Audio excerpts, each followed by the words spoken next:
amazing. It was clash heads again.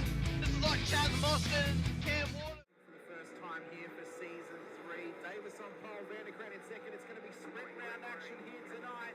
Let's go racing here at Daytona. It was a good start there from Davis in comparison to Vandergren in behind. Cowan's absolutely bogged it up and already dropped out of the top 3 here as they come down towards turn 1 for the first time. There's biffing and barging between Gallen and Cowan. These guys are still going at it after last season. They survive for this time by though. Through turn 2 and 3 they come. Nice and clean, boys. Keep it up as they come up to... I love riding. It's a real social thing. There's a great bond between riders. Every weekend I look forward to getting out there. It's a freedom like no other. Riding to work is a great way to start the day. Shannons insure all types of road bikes, not just classics. They offer features riders really want. It's why they're one of Australia's leading motorcycle insurance providers. Whatever you ride, Whatever you ride, Whatever you ride. ride with Shannons. Call 134646 for a quote. Through turn 1, it was a horrible start from De Bono. He's absolutely bogged it up and gets eaten alive by Dixon and Gowans as they come on through. Through turn 1 they come, and they all spread out around in towards the first sector of the Silverstone circuit. They look all right at the moment. Okay, there's already been a car spun round. That's Jordan Ferguson offline.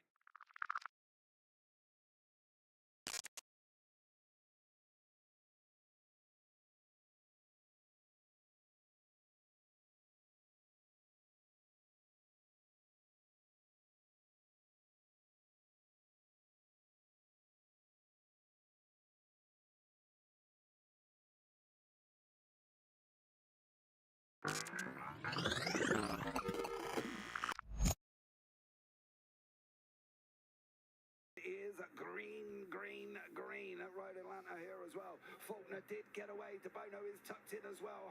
Unfortunately, Houghton is on that outside line. De Bono does want alternatives. He's got the job. De Bono's overtaken. Now can he get Ben Faulkner up through turns 2 and 3? They go round the right-hander, dropping down the hill. Faulkner's out in front. De Bono second. Houghton third. Ratcliffe in fourth. No real dramas going into turn 1. We've always had a few cars. They're all special. The T-Bird. Oh, that's mine. The Combi for when we want to get away. The XR8. It's going to be a classic.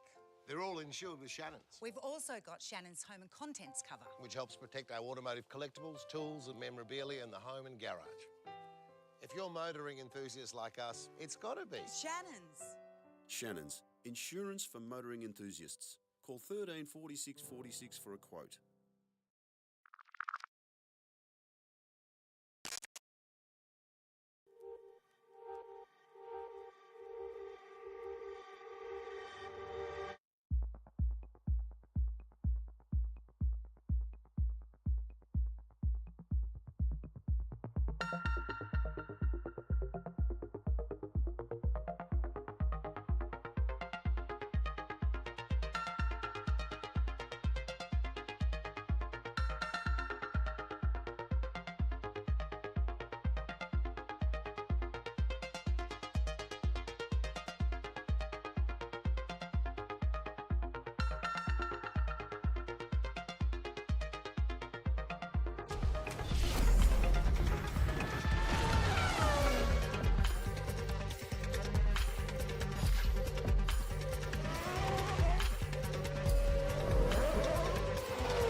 amazing. It was clash heads again. This is like Chaz Mostyn, Cam Waters. Almost the same situation. Better contact going down the hill. Sam Noble wants to sniff on Dave Coleman now. Sam Noble bottle right now because Tell you what, Bruce Tannock and Jamie Dyke just absolutely drove away from us. Hayden trying to go around the outside. This is where he could have just sent it up the inside, but he hasn't committed, which is fair enough. It's pretty scary out there, ladies and gentlemen. Let's see if we get a good run. God's just absolutely neat, but it is a really nice move. Blake Delaney had to move out of the way.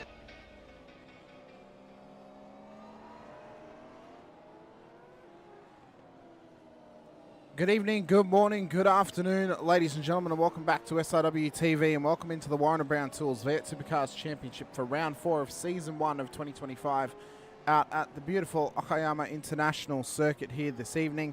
Hope you brought your brollies, hope you brought your towels and your flippers, because it is wet action out of the land of the rising sun. I'm your commentator here tonight, Hamish Munro, joined as always by my co-host Steve Sinkovic. Sinker, it's a bit wet outside. We're staying nice and dry where we are, but it is torrential conditions for these drivers. We had a little preview of it in Split 2 on Tuesday night about how bad it can get. The Fast Boys didn't get it on Tuesday, but now they get it tonight here on Sunday.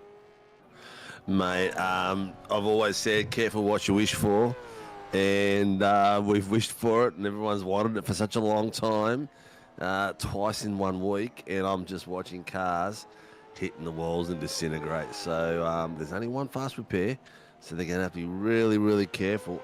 And the grid is super fast, so it's going to be a lot of fun. It's going to be fast. It's going to be close, tight-knit action. As we mentioned, it is torrential rain. I mean, we can see how wet it is. It is spotty throughout the circuit. It's not raining everywhere, but it has been raining all across the circuit throughout practice, so it is incredibly, incredibly wet at the moment. So these drivers are going to have to get, working out these tyres a little bit. We saw some drivers struggle on Tuesday to get the correct tyre selected for their races. Some were stuck on wets, others were stuck on dries, and it just created a whole heap of chaos. It really turned everything on its head when those strategies came into play, when drivers would have to take wets or when they would have to take dries, and how hard that affected their racing as well. We've come off the back of a big weekend of real-life racing, of course, first round of the V8 Supercars Championship in real life, Singer out at Sydney Motorsport Park, where Cam Waters, he's absolutely dominated the whole field out at Sydney. They had a wet race this afternoon. Could we be on for a bit of a parallel here in the Simland and have a parallel in terms of some intense action? Because the racing last night at SMP, that was arguably one of the best finishes to a Supercars race I've seen in a long, long time. Just hard, fast action, door-to-door action. There was chaos, there was controversy, stuff that we're used to in the sim. Can we maybe see some more of that tonight out at Okayama? Oh, mate, I would not be surprised. I'm just watching some of these guys trying to put the foot down, and the way the cars are shaping up everywhere. It's the rear ends are taking a bit to settle, that's for sure. Even in the straights, they're wiggling around. So we're not looking at slouches here at the moment. We're looking at, some very, very well versed guys in the rain, in the dry, that are really going to put an amazing show tonight. And I think what else will come down to it is which of these drivers have actually got experience and practice driving in the rain. I mean, it's the wet weather's only been on the Gen 3 car this season, and it's how much practice they've put into deliberately finding wet sessions to practice in these cars in. Prior to this season, it's if they've had experience in the GR86s, Porsche Cup cars, GT cars and the like, and how much experience they have in those cars in comparison to the supercar as well. Obviously, this car drives a little bit differently than those cars do, but driving in the wet, you have similar tactics and similar scenarios that you can face out on track. So I think it's going to be a good showing tonight, but I think it will come down to who can get up to speed quick enough versus who has the experience in the wet as well. No ABS in the wet. It's just a recipe for disaster. It's like these cars at the best of times when you're a newbie in these cars, they feel like they're on ice, full stop, and you get to grips with them, and you get to learn how to get out of corners and how to brake into corners, how to brake, where not to brake, which I found I'm still learning, but it just all this just new level of pain just comes out with the water, and you can see the rooster tails coming up. So it's not a little bit wet, it is wet. So it should be very interesting, mate. I can't wait for it. So we're about to get into qualifying very shortly. 15 minutes, of course, a normal round tonight, 60 minutes. So they'll have the 15 minutes to start their lap in qualifying and finish it as well. I mean, you can start before the end of the 15 minutes, and as long as you're on the lap and it ticks over 15 minutes, Look at the race you out can the keep going. door, Hamish. I know, they want to get out as quickly as possible because you do not want to get caught up in the spray. That's one of the big factors. You either have to wait or you have to go as early as possible. And for some of these drivers who are scrambling out of pit lane, where we see Steve Vella and Terry Marsh. Yeah, Terry Marsh, a couple of the Phoenix boys leading the pack away with Rehan Leonage as well. How's that team play going to happen now, Singer? Because normally these boys work together at the front of the field. In qualifying, you cannot see a thing. So you cannot sit directly behind your teammate and get the toe advantage. It's more or less going to come down to your track knowledge, plus your track knowledge in the wet. And looking at it now, some drivers, they're not leaving enough space at the moment for cars to get a nice little gap. I mean, John Gallen was tucked right up behind these pack of cars, and you can see how many there are. Let's maybe have a little bit of semblance of patience, maybe, lads, and just pull it up and wait and give yourself a good maybe 2 or 3 second gap to not cop the spray too much. I mean, I think for the wet rounds, Phillips car globes, halogen globes would be a great sponsor, because when they're all in the big run, all you can see is the light globes coming through. We need some MIDI sponsorship maybe as well to get some electrical work going to see. Yeah, that is nuts. It's like you said before, they're not really holding back. So we've got some real experienced drivers here. Look, there's one diving in there on Coleman just now on your screen. I couldn't quite see who it was. I think it was Terry Marsh. Terry Marsh. Yeah, he's on my bottom screen at the moment. And you know what? The cars are looking pretty good in the wet too. Yeah, they do.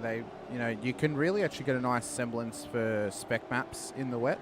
You can tell which cars have got gloss, which have got matte, which have got metallic or chrome, and it really shows them off quite nicely. Steve Velo was struggling in practice with it. Oh, someone's gone off track. That was Jack Andrews. Yep, and John Gallen as well. And Blake Warboys apparently. So why have they gone off track at the end of the straight? Well, he just ran it a bit wide. That's all right. Yeah, Warboys straight lined it. Oh my God. He's just missed his brake marker and Yeah. gone straight through. He left some 11s there just like Marty McFly did. Will we see a repeat of Aaron Love and James Courtney? Oh, it was looking like it with some of those Phoenix boys around each other. That was one of the most idiotic moments I think I've ever seen in qualifying, was Aaron Love just turning directly into his teammate, James Courtney, as he went to go past him on the outlap. That was... There's no lack of communication there. It's lack of looking in your mirrors. Coleman, he's touched the grass just the faintest little bit on the first part of the straight, just before, or the back straight before the elbow comes in, and it's made his car wiggle all the way down the rest of the straight. He caught it, but it just shows you how much you just touch that grass, and it's going to be flipping cars out left, right, and centre. Boys are going to have to be very careful with how much they want to push the boundaries of the track.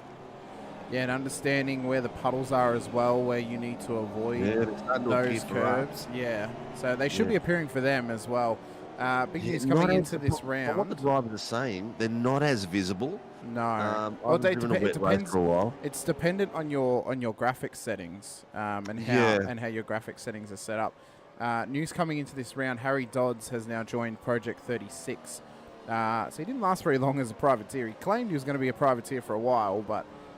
he's just hit the front row. He has, and now he's gone P3. Oh, Billy Mole, 144.941. Very impressive for Billy Mole. William Brown's gone off. Everybody is on wets. Tyson McAvoy did come out before in the dries, but he's gone back in. Yeah, well, that's Tyson, though. We know that Tyson can be a little bit... Real Leonage, his purple first sector. This could be his lap that he puts down some supremacy. Oh my God, I just saw him jump over the hill and it was a sliding Mustang as I cut to his car. Lawford's got a green, orange, green for the first 3 sectors. Leonage has got a second set of purple there. That's 2 in a row. He might be up there for an early jump. Mulford and Dodds, 2 greens in a row. Let's look at the wrestling that Leonage... Oh my God, look at that. That's just literally rear tyre catches curb. Midway round, Lawford goes P4 at this stage. Leonards, though, is on all purple, so he looks to set the pace early. Doing well. Oh, he's having to control and this it thing. is hailing out there on some parts of the ground. I don't know if we have hail. I know we have heavy rain. I'm not sure about hail, Cinco. Oh, it looks like hail. I think it's bouncing off the crack in some corners. I think it's just heavy rain. I don't know if they actually have a hail system. That would be interesting. Add hail or add snow to the Tempest. That would be very interesting. Run down the straight there for Rehan Leonage. Go straight to the top, 142.62 for him. We know that Warboys was not able to set a time just yet. He went off at turn 1 on his very first run. Oh, Dodd's gone up to second, third now. Billy Mole gone back to second with a 143.9. 7/10ths behind Rian Leonard. Rian has set a great lap there in the wet of 142.625. Stacey Boyd's just popped up. Third, Stone Street's come up to second place. 143.8. At the moment, it's, what is that? That's for War Boys. Come with a 143.2. He's got the closest so far. That's 6/10ths. And James Scott, current championship leader, not setting any purples. Rehan looks to go faster, so he's starting to get into his groove now in qualifying. Is this now the crux to position for James Scott? The wet weather. Could this be the chink in the armour? Lawford's got himself a third sector purple. He does. Very good. He crosses the line for Lawford. Where did he jump up go? to? P2. Ooh, he's jumped up to second. Well done. 142.853. So just under 2/10ths. Well done. I mean, you can see how much they're having to work the wheel, and these guys are no slouches. We know how good James Scott is. But the amount of wheel work that's needed to get these things in line and in control as well. And you can see they're wrestling the rear tyres as they're lighting up down the main straight for James Scott as he crosses the line. Where does he go? P4 on the road for the championship leader. Leonard's got second sector. Purple as well on his next lap. So another purple. He's on fire. 142.2 flat. Ooh, that's a 6.5. Billy Mole, P2, 142.52 for the WKMP Sim Sports driver. A new team. That is hail there, mate. That is hail. I know what you're seeing on the ground, Sinker. It's the debris that's down pebbles, there. Do you reckon? Yeah, it's the pebbles that's been picked up by someone going off track. Because we'll see that in the dry as well. We do definitely see that in the dry. Yeah. These boys are really putting the foot down, really battling for these cars around these corners. Doing a sensational job. Randall looks to set his first time in qualifying as well. He's the only driver yet to set a lap. A lot of the boys are sending personal bests. Every lap they're getting better and better, more and more comfortable. As the 5:01 comes down towards the start-finish line, what's it going to be for Shane Randall? Is he going to go above anyone, or is he going to be right at the back of the train? The lap hasn't counted for him. Okay, then. Fair enough, Shane. Must have had an off-track or something. Yeah. What I normally get, abnormal timing. As Rian Leonage comes round towards the final few corners. 3 purple sectors. Oh, he's going to go faster again. I don't know how much faster, if he's going to get a 41 or if he'll go 42-1 or dead, but there is some driver cams out there, Steph. We've got Mr. Blake Warboys and Mr. Rehan Leonage. So ooh, what's he got here? 141.712. That was just under 5/10ths faster than his previous lap time. That is sensational. He's on fire. Here comes James Scott. Driver's cam for James Scott, of course. I need to fix the Mustang one. The Camaro one does not get the cut off of the face in the back of the camera. But you can just see, I mean, how dark it is out there. The amount of work that is needed to keep these cars in a straight line is absolutely ridiculous. I don't know what's going to get more of a workout tonight, the pit crews or the windscreen wipers, Sinker, because if it's raining like this all throughout, then they're going to need new wiper blades by the end of it, it seems. Oh, 100%. What's the format for tonight, mate? Just for the viewers' Just sake. 60-minute, mate. 60-minute race, mate. So it's a normal 60-minute round. race, so it's Tuesday. Yep. Lawford set up third, second, purple. James Scott first, second, purple. So they're still improving on times on sectors. As Lawford comes down towards the line in the spray of the 501 ahead of him. What's he going to be for the 152? He goes P2, 142.01. Leonards did get to a 41 in the end. It was a 41.7. 7, yeah. Warboys just popped up a few laps ago to 42.3. So Yeah. third, Billy Mole. Fourth, his teammate James Scott sitting currently on fifth. Let's see how this is going to take him. As he runs down towards the start-finish line in the 088 Camaro. And we have got exclusives for this one, Cinco. Tuesday night, we've been told that we will be the revealing league to show and reveal who James Scott's new team is. Oh, that's if he doesn't reveal it. Oh, this is true. Yeah, if he doesn't reveal it beforehand, and if he actually does race on Tuesday as well. So his release date is booked for Tuesday. Whether we will get the exclusive or not is another story, but that's okay. It's good to hear that drivers that race in our series are progressing and moving to new teams and finding a happy place. It's all about being a happy place and having fun. That's right. Terry Marsh all green, Will Brown all green, Jack Andrews having a bit of a struggle out there. Blake Warboys first green, 2 sectors, orange. How did he go? Has he moved up a little bit? No, but Lawford looks to go top. 2 purple sectors in the middle part of the track for the Project 36. Nicely, isn't he? 152 car Corsair 500 with her with James Scott, current championship leader, back in December. Got purple the first sector. But for Lawford, this car looks to go straight to the top when he crosses the line. What's the lap time? 141.29. Whoa! Nearly just under 5 tenths, 4.2 tenths. That is a cracking time there for Angus Lawford. This is where we see different drivers go up the pointy end maybe tonight. That is a sensational time by Lawford. He has been sitting in around 5th and 6th for most of this season. We know that Lawford can get race wins. We know that he can be dominant on his day. Scott goes fastest in the first and last sectors. He goes second, 141.42. So Leonards has some time to find as he crosses the line. 2 greens and 2 oranges. With 2.5 minutes to go, and they will continue through because we have a 60 minutes. So whoever crosses the line just before the 15 minutes goes will be able to finish their lap.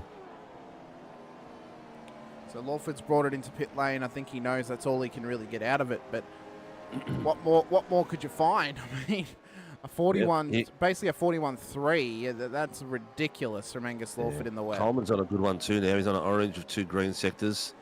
Sector 3, Steve Vella's done 2 greens, 2 oranges. Vella's gone up a little bit. Coleman's gone way worse. It was a 49. Well. Jack Andrews. Jack Andrews? What the hell? 141.24 for Andrews. Warboys with a 141.2. So there's pace.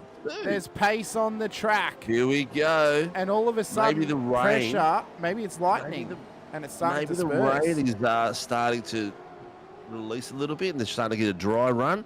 But it's coming up to the pointy end. We've got 2 minutes left, so these boys are going to be out there trying to get themselves in the position so they can get that final lap in as well.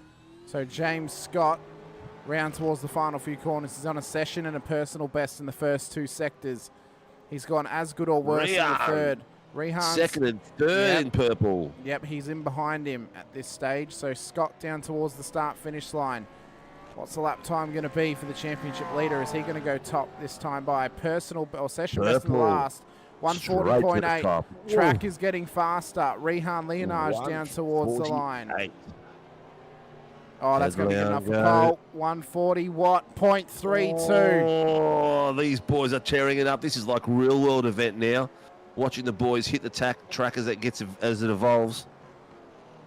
Billy Moult, has he gone any better? He has. He's gone up 1 spot ahead of Tim Mulford. Yep. So what about Warboys? Has he got anything left in his locker to put this car up onto the front row? He needs to find a 140 if he wants to do so, but being stuck behind Terry Marsh is not going to help him. This might hinder his qualifying. Will Brown on all greens. If Marsh was kind and smart, he would move over to give Warboys one more run. No, that's it. That's going to be qualifying. Gallen's at all greens. Randell's at all greens. Everyone's firing up. Here we go. Leonage up to the top with a 140.324. 140.32 for Leonage. Randall's not going to go top, but it could find him in the top 15 if this lap is good enough. Scott's on a sector. They're not looking that special, though. Oh, my God. Rehan's Rehan is faster. backing it up. It's 2 purples in the second sector. So Randall, the last to set a time, or the first after the 15 minutes to finish their lap, crosses the line. What's the time going to be for him? He goes into P13. That's a good lap. What about Stacey Boyd? He's on 2 personal bests at the moment. As he crosses the line, he goes past Randall. James Scott down towards the start-finish line as well. Can he beat Rehan Leonage? It doesn't look likely. And he doesn't do so. 140.89. Rehan, 2 purples and an orange sector. As long as it's not an off-track, this lap will count. But he is provisional pole position at the moment. Regardless, he goes slightly better. As Warboys. 140.303. So Warboys and Andrews probably the last of the real contenders to beat that time now. Yeah. Based on their sectors, they're not really firing anything all special. So it looks like it's going to be Rehan's pole position. What a way to go. We're at the 16-minute mark of that. So these are the guys that have come through for the back end. But here comes Warboys with 3 greens. And in the final sector, will he make a move up a few places? Jack Andrews crosses the line. He goes slightly better, but not any better than Warboys. Warboys crosses the line. Yeah. He gets past James Scott. 140.44. So he did all he could in that qualifying session. That's some fantastic qualifying there. That is real world quality going from all those drivers. And the front row of the grid is very, very important in a position like this with the wet weather out there, wet track. Being in these 2 positions, these guys have got the best and clearest run out. Everyone from behind them is going to be eating puddles, basically. I think Warboys is going to have the better start in this race, Cinco. And the reason I think that is he's going to be on the left-hand side of the road, which is the racing line. So there's going to be more standing water on the pole spot on the right-hand side of the track, depending if that's where it's been set. And that's going to be the dirty side of the track. So watch for drivers on that inside next to this Gazoo Racing wall to get caught into strife on the race start, because they're going to be on the dirty side of the track where it's wet, where the water has not been getting dispersed, and they're going to be the ones that have to try and maximize their start. So for Leonage and Scott, they're going to be in a very compromising position. Andrews, Lawford, I think Andrews is probably going to be in the beneficiary out of that one, but we're not too far away from finding out. As our starting grid for tonight's race is as follows. Rehan Leonage will start pole ahead of Blake Warboys on the front row of the grid. James Scott and Jack Andrews on the second, with Angus Lawford and Billy Mole for your third row. Will Brown and Troy Stone Street will start in behind, with Tim Mulford and Harry Dodds making up your top 10 here this evening. John Gallen, Terry Marsh for the top 12. With John Gallen, with Stacey Boyd and Shane Randall on the 7th row. Steve Ella, Peter Pavlovic, Mick Clifton and Dave Coleman at the back of the grid for your top 18. Tyson McAvoy not setting a time in qualifying. We'll see how he goes at the back end of the grid here this evening. Oh, here goes Barbs in my ear. Just remove him. Oh, interesting. So the pole slot is on the better side of the road. It's not to the inside of turn 1. It's on the outside. Okay, yep. I tell you what, there's a big WKMP team out there now, which is really good. There's a big PR team. The teams are really building in size. They're really getting bigger and bigger as we go. The Phoenix team's got a fair few drivers in here as well. So it's like 4 teams fighting against titles out here as well. A few people out in there. Mr. Simmons 747 is saying there could be a yellow submarine tonight. Well, the Beatles might make an appearance. Project 36 track is getting fast. It definitely is. Laz thinks it's getting crazy. It was definitely getting crazy, and your fella proved himself at the pointy end of it all. Andrews for P1, turn 1. Oh, okay. And Ryan MOZA Racing, 5 up Gallen and Pav fans. Oh, fire up, sorry. So you can't read, Sinker. So before we get into this race, I want to quickly just shout out Friday night, Winton, Pro 2 Lights. What an event, Sinker. That was some great racing. I was sitting in 5th place till for the main feature till our buddy, Mr. Ryan Price, took my rear end and spun me around a bit. Pricey was getting fired up. I mean, we were, the front of the pack, we were battling door to door, banging doors and stuff, which is what the series is all about, showing up, banging some doors, having some fun, not taking it too seriously. But it was just some great racing. Next week, we're at Wild West Motorsports Park. I unfortunately have to miss that event because I have a festival that day. But I'm looking forward to my return to that series too. Can we do a public announcement and tell those people out in the grandstands that they're in singlets and t-shirts, put some ponchos on? Yeah, get some ponchos. the Japanese crowd's normally well known for having those ponchos. Yeah, none of them were in the V8 car hats. Bit disappointed. All right. Let's fire this up, man. This is looking spectacular. I will put my cam on the middle of the pack. We'll just pick... actually, you know what?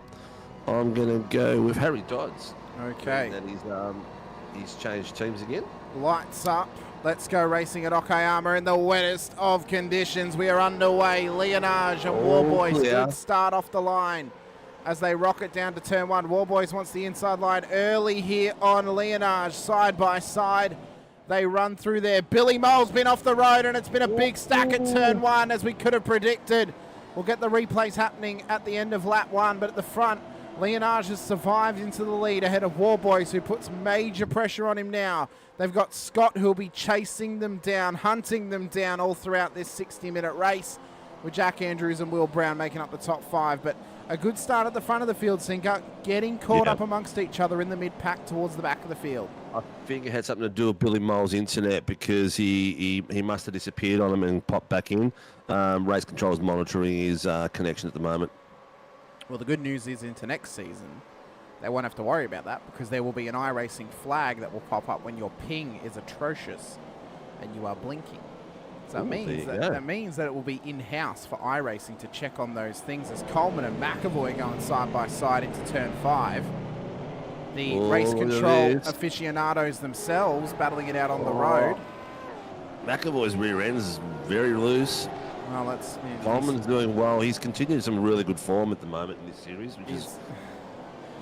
McAvoy's car's car also 12. a bit loose too. Billy Mole's ping has gone stable now, so he's welcome to continue racing. They asked him to pull to the back of the field while they checked it, and he's all good and clear. Very good. Rian Leonage got 3/10 on Blake Warboys. James Scott has dropped off the back of these guys, 1.4 seconds. Maybe that is just so they can see. So it could be a smart strategy. So this was the incident off the start. So Billy Mole down towards turn 1. Yeah, so he disappeared. His teammate Stone Street couldn't see him drive straight through him. He's pulled up on the side, and there's nowhere for them all to go. So there's not really much that... He did the right thing there. He did the right thing. He just tried to stay out of the way because he realised he blinked out. I don't think there's much that race control could do in terms of penalising. Oh, no, that was perfect. Not his fault. That was that was perfect. That was well done by Billy Mole. I would say got a position where the boys could get around him. The only more perfect thing would be pulling off onto the grass on the inside of the corner. But I don't think he had a chance because he was right in the middle. Yeah, really did. Which was really good. He stopped and held his brakes in the end, and I think the one that touched him was Coleman, and Coleman's recovered from that really quickly. Yep. So Leonage and Warboys front of the field have broken away to a nice lead over James Scott in P3. He's got Jack Andrews separating him behind him tonight. It's not really going to be about the battles, more or less, Sinker. It's going to be about the survival factor. How well can you avoid the rips in the sea that is Okayama at the moment? And how long can they go on wet tyres before the track starts to dry and they can get those dry tyres on? So it's all going to be weather dependent, strategy dependent, and how well you can survive tonight. I don't think we're going to be in for necessarily barn burner in terms of close battles throughout the whole race. I think we'll get glimpses of close battles, but I think more or less it will come down to how well drivers can keep it on the tarmac. Look, they're all still learning, So there's even the fast guys are still getting the grips with it, and you'd want to be as cautious as possible. I would love to be out on track. If I was available to drive with these fast guys, I would do it just to learn from them.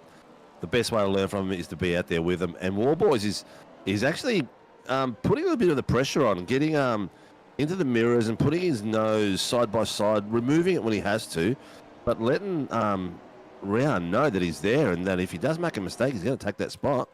Rian looking very cool and calm in there. The steering is very smooth on both these boys. Just a little bit, look at that, as you're going around the corners, how much they've got to hold on to it. Just little fine connections because the rear end's just sort of stepping out and slipping out on them a bit. And I'm sure that Blake's probably got a lot of real-world experience driving in the wet, of course, being a go-kart driver. And of course, he's got on the inside. Run it wide, though. This is going to let Scott in. This is it. You've got to take those chances. This has brought James back into it. James is now 3/10 behind. He saw the opportunity, had a crack, and both drivers very well done. Yeah, he just could not get the thing turned around the two safety cars tonight. He knows he's on camera. The way that he reacted then, he knows he's on screen for sure. Yeah. It's a big send. The players goes, that was a big send. Yeah, it was. It was. I think he saw a gate open that was really a door. You see Rehan, of course, probably talking to Laz right now. Of course, the in-person spotting that Laz can provide. Rehan talking to him in real time, watching it as it's happening. He's no delay over iRacing of Discord, of course, as well. We only know this because, well, Laz is his spotter, and the fact that Rehan's mic is pointed up, which means it's muted. So he's either talking to himself or he's talking to Laz. Laz is sitting at desk behind him. There's two or three monitors there as well, and he'll be watching all the data that he can see. Probably the timing split that we've got here that we watch. As Jack Andrews sets the fastest lap for the 1:41.091. He's on form tonight, showing some really good quality. And you can see him there behind, coming up home there behind James Scott, slowly catching up.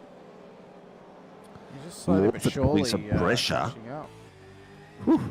Lawford's, I'm going to swap my cam. Oh, is that? No, that's Dodds.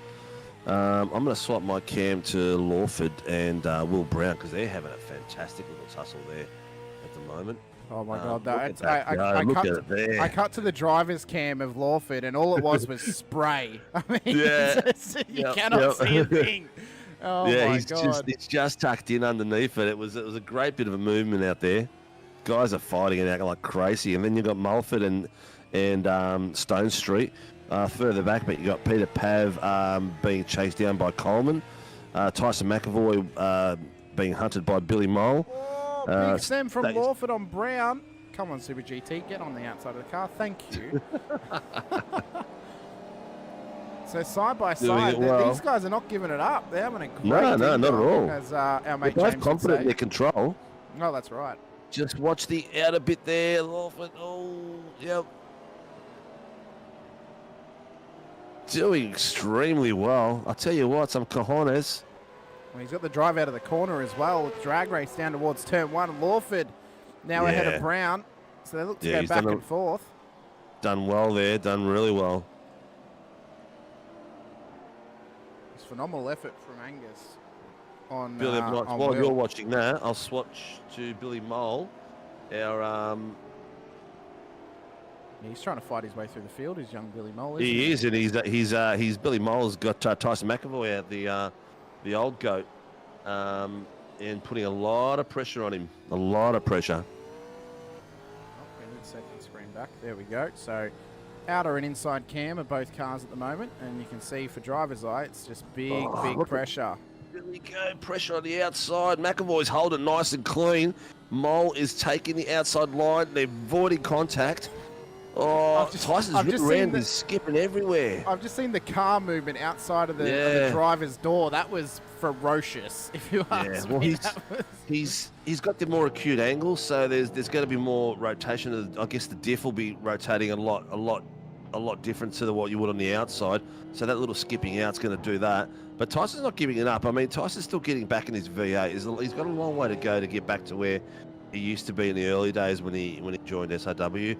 There's a bit of a weapon back then, but he'll get there. He just needs to get some seat time in. But Wake Warboys is set to 140.140, so he's still got the pressure there on Rian, and Scott's backed off a bit. He's He's just hit a 1:45.5. Pace is good, but I he's think James knows that he doesn't he's necessarily keeping clean air. Yeah, he's trying to see. He doesn't need the win tonight. He doesn't need to push too hard. Yeah. He'll lead the championship out of this race if he finishes where he is. I mean, he. Oh, we got a rotating car. Hit the. Oh, who was that? Was that Peter Pav? It was Peter Pav. Peter Pav, yeah. The question is, was it on his own? Because he was being chased down by, who was it?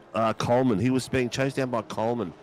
So hopefully it was just a natural spin. That looked like then it was on his own. Yeah. So let's have a look here. Yeah, Coleman's nowhere near him, so I reckon he's just caught AstroTurf. Has he touched the Astro? Yeah, he's caught the AstroTurf. He's left his half AstroTurf, half gravel there as well. So yeah, he caught the puddle. Not that much damage, which looks all right. As long as he doesn't keep hitting the front nose. No, that's right. He should be okay. Yeah. He's still going.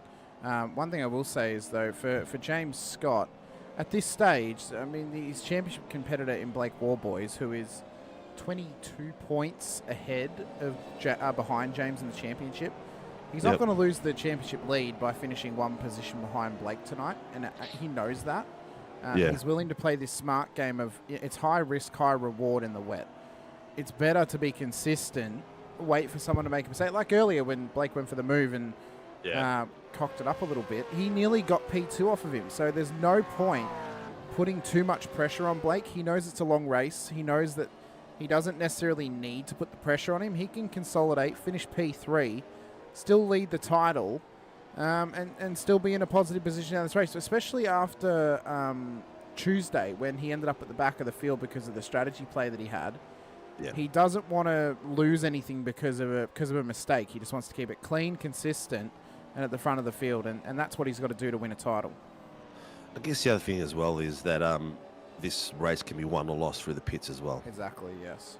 So he's not fighting. If we get changeover of wet to dry, it's crucial to get that correct. Correct. So he'll be concentrating on that more. And also he's saving a lot of fuel here as well. He's not involved in a fight of any sort. He's in cruise control. You can see the rooster tail. Can we see the in-car of him compared to Blake Warboys? Warboys would have a bit of see, there you go. He's got no rooster tail. He's got no spray at all. No spray at all. I mean, no spray at all. Nice and safe. It's dark in the helmet, but that's because of the helmet. Yeah. I mean, there's no spray whatsoever. He's obviously got the wipers going, but correct. It looks completely clean. And clean. Warboys would be just on the edge of it, if you can see through his camera. Well, Billy Bowl just passed Coleman on the bottom screen. Yeah, he's just on the edge of it. The main one will be the straight, how bad it is down the straight. The only difference here is that Warboys can't really see rounds breaking that well. Or the apex as well of some corners because of that spray. Yeah, so it's a bit safer to be back where he was. Maybe we can flick back to the pass of Coleman and Billy Mole. I'm not sure if it was a flash one or not, but we'll let the boys have a bit of go. Here we go. Coleman's gone out wide for the line. Oh, look at the pace that Billy took through let there. him go. Coleman let him go. Yeah, let him go. I think because Billy was ahead of him earlier on, he doesn't want to necessarily fight it too much, and he's willing to let him go. Yeah, I know. Billy Mole had the pace also for qualifying too, so it is the smart thing to do for Coleman. And we know that Coleman's a very smart driver. He's done that, and he's going to pull in behind Billy and just hug to that wave of his. That's going to help him get through the pack. Excuse me, I've got hiccups. Rian Leonard he's got a bloody good lap. He's just set a 1:39.6 just then. He's almost pulled away to a second. He has just pulled away to a second from Warboys. So Warboys will have pretty much no rooster tail at the moment. Under brakes, then that looked like that Reham was kind of skating it into turn 5. Like he came in under brakes and the car just kind of skidded as he kind of turns it in, and he had to let it straighten up a little bit before the proper turn in. It was very, very, they're on a knife's edge, as we mentioned. It feels like you're driving on ice as is before it even gets wet. It's even worse when it's wet. One of the things that's on my Supercars bingo card now for the year is when you hear the term "buy a ticket to the end." But this race is literally about buying a ticket to the end. It is staying clean and consistent all the way through 100%. to get yourself to that final stint. We're at the quarter point at the moment. Here we go. Look at this Billy Mole on the inside of that's, I believe, Jack. No, it's not Jack Andrews. It's Terry Marsh. No, it's Shane Randall. Terry Marsh is in front of him. 4 seconds up the road. Yeah. Sorry, mate. No, you're right. The viewers would have known it if you didn't pull it out, though. Thank you. Look at him come around. He's very confident. He took that rear end down. There was a bit of slide going in that too. Yeah. Oh, we have to point out as well, Mick Clifton, 9 3/4 fingers, man. Yeah. Cut the finger off there. Pulled a Starvey from the ringer, put his hand in the mower and cut a quarter of his finger off. Yeah. Oh, yeah. the rock star. He's done a great job, Rockstar. He's our regular Russell Ingall now. He's out there with 9.5 fingers. I tell you what though, the racing we did on Friday night, I pretty much learnt how to drift that car all the way around the whole lap in the end. It's quite a lot of fun. Oh, you might need to learn how to do it on the well. That's not the fastest way around a tarmac circuit. No, it's the slowest. Slowest because you don't really want to slide on the bitumen. It's the most fun, is what it is. After I got rotated and I had no chance of catching you guys, then I just started drifting my way around, which was a lot of fun. Yeah. Look at the spray coming off Billy Mole's car. That is unreal. Jesus. It's like a ghost trail almost. Oh, yeah. Isn't it? Yeah. It's ridiculous. Tim Mulford putting a heap of pressure at the moment on Harry Dodds for P8 on the road inside the top 10. Oh, but Mulford catches the curb. Lucky to save it off the exit of 7. Yeah. That's one of those corners where we could see massive carnage tonight, Singer, and we could definitely see a safety car called from an incident 100%. happening there as well. 100%. Lads has just said you can start to see the puddles and standing water. Yeah, and some of the bottom screen you can see where it's really, really shiny. Was a lot of reflection. They're puddles for the viewers if you can't tell from your screen. But it's building up everywhere. And it's good to see because some of those puddles will... Oh, someone's called something in. 005 has just called something in. Lap 9. Steve Vella, he's been off track. Yeah. I believe Peter Pab has also been off track. This has happened together. So this is turn 5, down into turn 6. Oh, he's just served him. Yeah, it looks like they both got a little bit of love together there. See a different angle. That was hard to see because of that hill then, yeah. Has he gone deep on him? He's moved over. Oh, Pab's gone to go over and he's there. Hard to tell from that angle, isn't it? Yeah. But you can see this, definitely see the standing water then as well. It's everywhere. Look at the nose then. That was that layout. Yeah, it is. His nose looked like it slowed down a little bit then through the water. War Boys is... oh, my God, the slide under brakes then of War Boys. Now you can see, now in this angle, you can see where all the standing water is. You can see all the reflections really, really well. War Boys is on fire. I think he's decided that he's not going to follow anymore, and I'm going to go for it. And we do know that Round is very comfortable defending as well. Look at the puddles. It looked like that puddle before. It's all on the drainage. Oh my God! Look at that spray. Oh, how would you be doing that? Ridiculous. In VR, you know how terrible that is in VR. That'd be the worst. Yeah, it's so hard. Oh, here we go. He's got a sniff. He's going to put it in. No, not quite enough room. Oh, beautiful defending there by Rian. He pretty much picked the centre then and gave him no room. Enough to give him a false sense of there might be an opening coming, but nothing that was opened at all. So majority of the standing water is out on the lines, on the edge of the track. Inside line, though, for War Boys. Gets the job done. He got it done. No contact was made. Up the inside. Rubs the sweat off the brow. And James Scott's now in on this too, on the back of Leonage, but he wants to get this position back. This will be why James Scott's been sitting back the whole time. He expects maybe they're going to make contact together. But turn 5, last of the late breakers now. Leonage up the inside. Move. War Boys has to give in, has to tuck back in behind Leonage, and has to do it all over again if he wants to get back up into P1. Very, very skillful driving going on there. Very skillful. Now Jack Andrews is jumping in on this as well. He's on the back of James Scott. Yeah, and he's making sure that he's redressed. I think he redressed. Was there possible contact between them, maybe? Oh, maybe. It was a bit difficult from the camera angle we had from inside, but he might have created more of an opening. Let's see, up inside. Oh, we got a tow request. He's John Gallen. Yep, John Gallen. Let's see where he is. Yeah. And what's happened to John Gallen? You can't see. You can't see. Into turn 2 and 3. Oh my God, that's a wild You ride. couldn't see it. He's just missed his turning point and braking point. Could my this God. be a safety car? Safety car has been called. Safety car has been called. Oh, we are at the 20-minute mark, just about 19-minute mark. So we'd expect them to come in at this point because they could get home with a safety Yes, car. correct. Yeah. Yes, this would be a perfect time to pit, depending on where they are. And then again, the question is, will the boys are already popping in? Will James Scott follow them in, or will he stay out? Oh, this is true. So Randall, Like, Coleman, that's what we Boyd, expect. McAvoy all in. The question is, though, Sinker, even though it is an hour of racing, you get less laps when it's in the wet.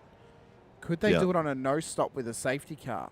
Oh, that's a very interesting point there, mate. Very interesting point. I don't know, Laz. What do you reckon? So, Steph, James Scott's number is a different colour because he's the championship leader. That's how we differentiate the championship leader on Sundays.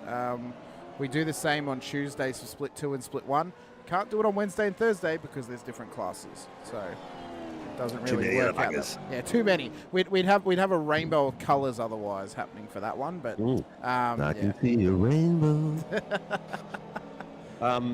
Well, the pit strategy has not come into effect. All the boys at the front, the top 10 have. Oh, you're back.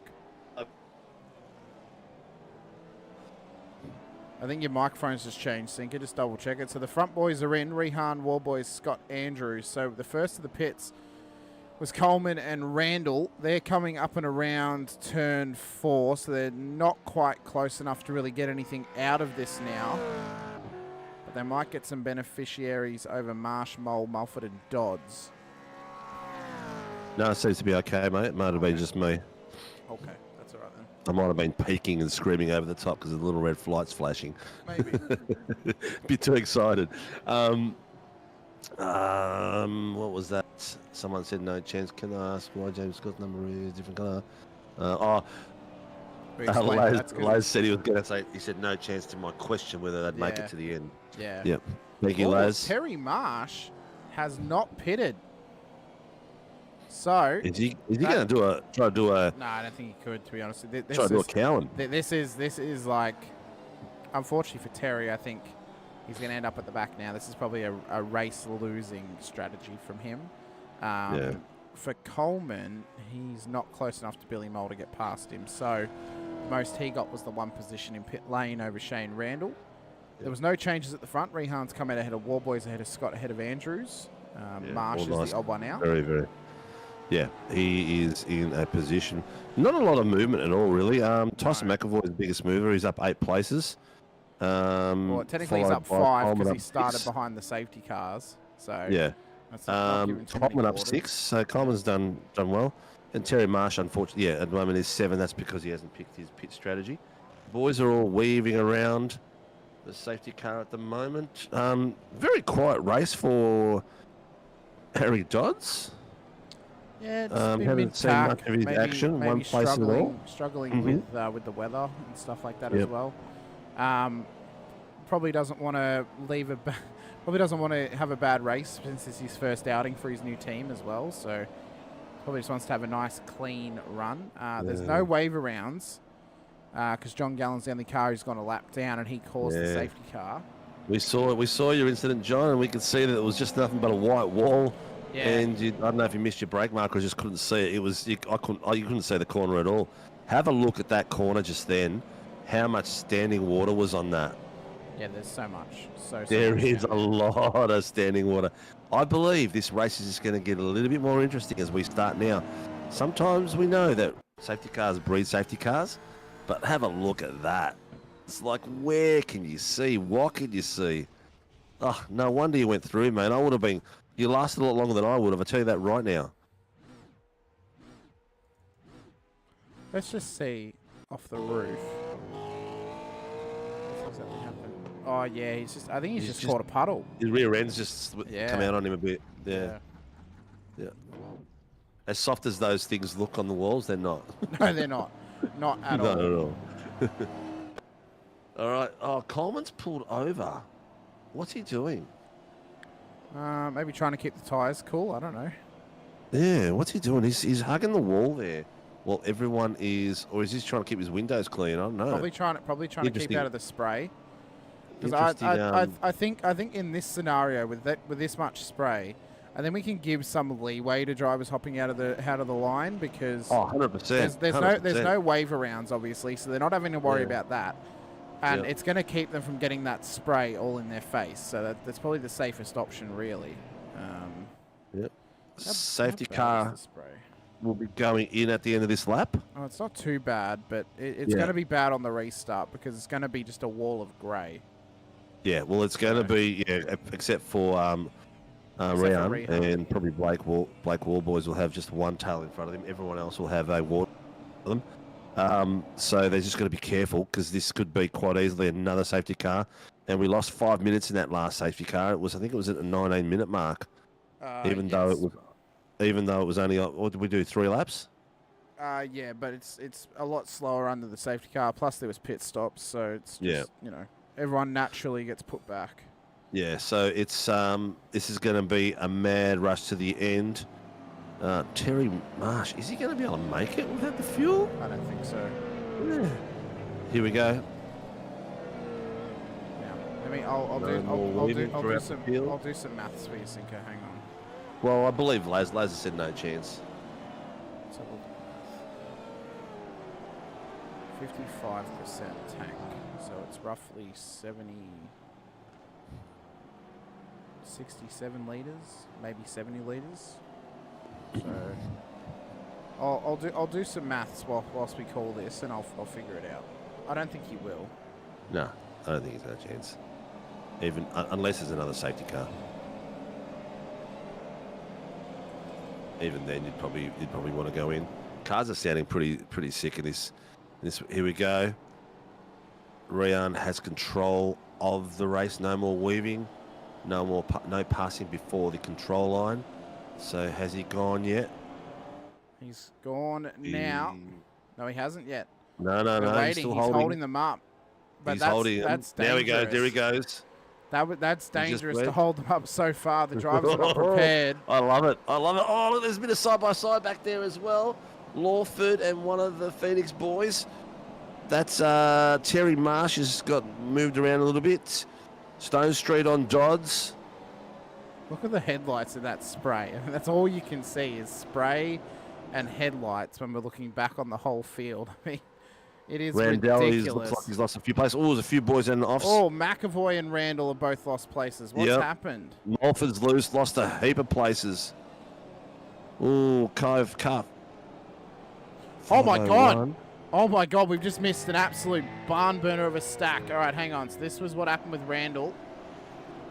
Oh, he got spun by McAvoy. But then around the corner, whilst that was happening, there was this absolutely nuclear moment as Warboys and Leonage are also now dropping down the field too.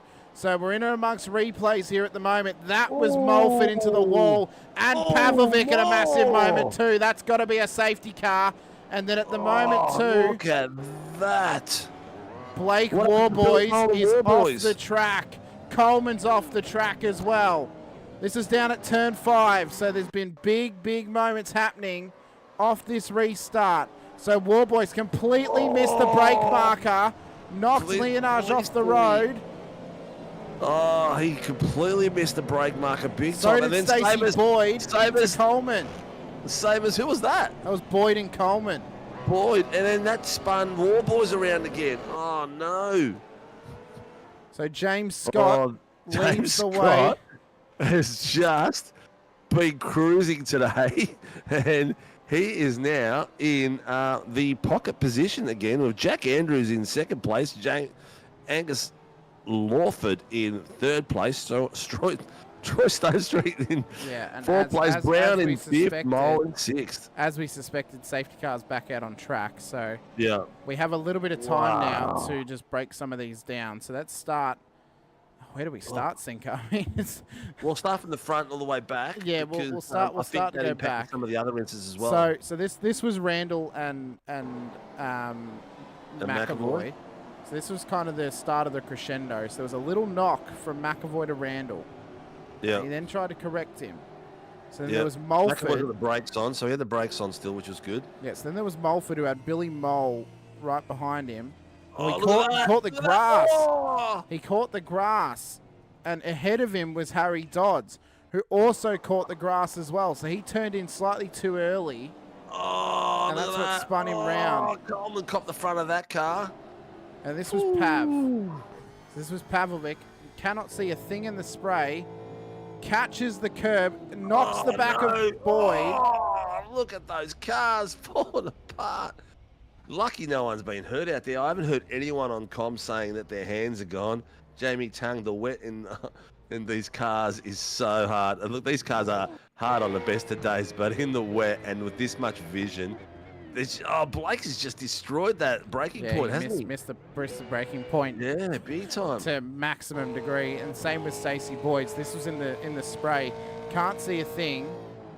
Brakes, locks it up. Coleman's got nowhere to go. Bang! And then look at this. it's like he's playing ball. Oh no! And he's just hit him straight into War Boys. Oh no! So the standing water has caught out a multitude of drivers in this race. And for James Scott... So we've got a few waiver rounds they're doing now. Yeah. Ultimate Chop is nowhere near as bad as the 12-hour year, but the 12-hour didn't have a V8 with no ABS, mate. This is the best of times. These cars are light on the rear end. What? Whoa, that is... yeah, that's changed it a bit, hasn't it? James Scott in first place, Jack Andrews second, Angus Lawford third, Stone Street fourth, Will Brown fifth, Mole sixth, Leonage in seventh, who was our previous leader and the fastest lap of the 139.657, followed by Mick, one finger short, Clifton, Steve Vella, Terry Marsh, Shane Randell, Blake Warboys in 12th position. So that he got a double spin, not just a spin, but a double spin. So one little caveat I'll point out. Tyson McAvoy spinning Shane Randall probably actually saved both of them getting caught up in that big incident and the one more corner around. So that little moment probably actually helped both of them avoid the bigger collision as much as it would have hurt them. Warboys is down in P12. Leonage is down in P7. So James Scott, who's been playing the clean, consistent game in this race, sat back, waited for opportunity. Well, now opportunity is striking and he's at the front of the field. He's got Jack Andrews, who will start in behind.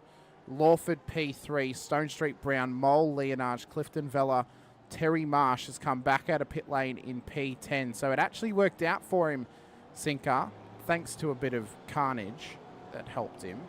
But it has actually worked out for him because he's now inside the top 10. If that carnage hadn't have happened, he would have gone straight to the back of the field because of the pit stop. But it's worked out in the end. Randall, Warboys, McAvoy, Boyd, Coleman, the top 15, Mulford, the last car on the lead lap, and then Harry Dodds, Peter Pavlovic, John Gallen, all a lap down on the field. John Gallen has gotten a wave around, so he has at least gotten a lap back, but he is one lap down on the leaders. Yeah, safety car is in. Yep. So the leader. And we could make an argument not to put blame on Rehan. We can make an argument that waiting to restart, compacting the whole field probably didn't help that incident. If he'd gone earlier at the apex of the last corner, that might have been a little bit better, as James Scott's gone early, second to last corner. Yeah. Tactically, I think it was the right thing to do. I think tactically, yes. Yeah, it was the right thing. But Because he avoided that dive in. But Yeah. you know what? It is what it is. It's racing, yeah. That's it, yeah. People are going to try different things at different moments. But the winner out of all this, James Scott. Yeah, and he went early to build gap. He went early, so now the whole field is spread. So we should be, hopefully, fingers crossed, nice and clean through this section. Shane Randall, Blake Warboys battling further back through turn 1. But how are we going to go up into the danger zone of turn 3 and 4, technically? Oh, and it's just a wall of grey. I mean, you are tiptoeing through here. Car 216. 216. Yep, that is going the way of Peter Pavlovic for contact. So unsure what the contact was for. I would assume it was with Steve Vella earlier on. We saw it down at turn 7 or 8. But the spray is ridiculous. Dave Coleman is off the road down at turn 4. So what has happened to Coleman? He looked like a rhino rubbing up against the wall, getting an itchy spot. Oh, actually, it's further around. It's the second to last corner, so he's already off the track. He's completely... Oh, look at him fight that car. The car was Oh, already... my God. Okay, yeah, so it was like once it hit the grass that little bit, I think he's trying to get back with damage. I don't even know if it's damage or if it's damage to the ego, but it's... Oh, yes, Nah, he look at was that already rear damaged end. at that point. Look at that rear end, it's gone. So it was actually earlier that this happened. Yeah. So this was down... Oh, that was at turn 1. Oh, okay, that's not how you want to come around there, Coleman. It's unfortunate. So now, he's actually backing it into pit lane. He's going to do a J-hook. Oh my God, Coleman, what are you doing? And he's blocked pit lane. Okay, Coleman. He's pit lane is closed. Race control. Yeah, well, it has to be. Pit lane is closed. And Oh Coleman has asked for a tow, and he's allowed them to tow. Poor bugger. Oh, God, what a race so far. So we've got at the moment James Scott building a nice 2-second lead off the back of Jack Andrews and Angus Lawford. So these guys have settled in. Stone Street is putting pressure on Lawford for that third place on the podium. And then behind that, Rian is slowly making his way through. He has got 5/10 on his teammate, Will Brown. And look, there's plenty of time still left in this race, mate. There's 25 minutes. So anything can still happen. We can still have another incident and order change again. Very interesting times. Blake Warboys is on the back of Mickey Clifton, making his way through as well. So he's not too far behind Rian either. Yeah, they're having to make their comeback at this point. 25 minutes left in this race. 25 minutes to get back to the podium positions. Not likely they're going to make the lead of James Scott without a mistake from him, but Warboy's up the inside of Mickey Clifton, and he's got that job done nice and easily. Nice and clean. Yeah, nice and clean. Very smart drive. So remember at the start of the night we mentioned that this was going to be about strategy and about those who can keep it clean is going to be at the front. Oh, yeah, 100%, Well, look at where 100%. We are. James Scott drove nice and tidy, just kept it clean, didn't get into the battle, and it's paid off for him. He now leads the race. He leads the championship for a reason, but he leads the race 2 to 3 seconds on Jack Andrews, and he's done that through clean, consistent driving, keeping himself in the fight, again, buying the ticket to the end of the race, but not pushing too hard too early. He knew that things could blow up, and he was willing to wait, and it's paid off for him. It is up. Excuse me. He's setting a good lap times as well. He's sitting a 1:41.81 lap. Rian's last lap was a 1:41.89. He's in traffic, obviously. And let's see, Warboys is a 1:41.6. So he's in clean air, and he's loving it out there. And look at the spray that's coming off the back of his car.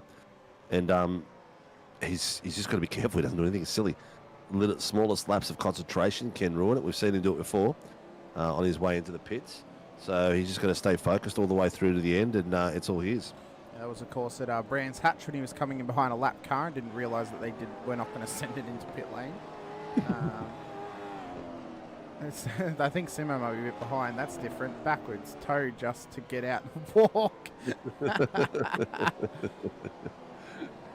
Can only see some tail lights. Oh, well, is that maybe because some tail lights are broken or what? I mean...